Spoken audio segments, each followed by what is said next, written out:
Hello guys, isa na naman pong video ang pakikita ko sa inyo. Ang ito po, puno ng saging. Yan, ang puno ng saging ay hindi lang po bunga ang pinakikinabangan. Ito po ay marami ring pakinabang. Ito po ay nagagamit sa gamutan. Ito po, sa masakit po ang puson at hindi po makaihi. Ito po ay isang magandang gamot, ang talbos ng saging. Yan. Nakikita nyo po yung mahaba na yan na nakatuwid, yan po yung bilog. Yan po ang kukuhain ninyo mga guys. At kapag hindi po kayo makaihi, masakit ang puson, yan po ang inyong itatapal.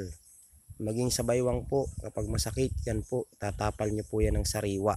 Ayan ho.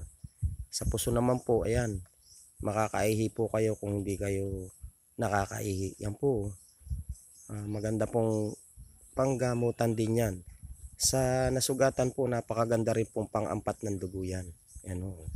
Tingnan nyo po mga guys. Kaya ang puno po ng saging ay hindi lang ho yung bunga ang pinakikinabangan.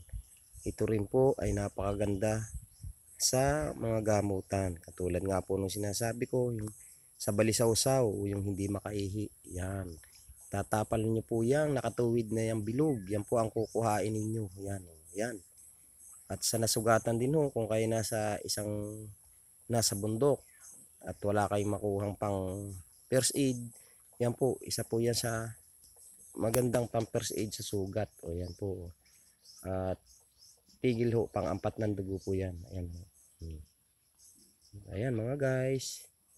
Hanggang sa muling video mga guys, sa mga susunod ko po pong upload na mga halamang panggamutan. Nood po tayo.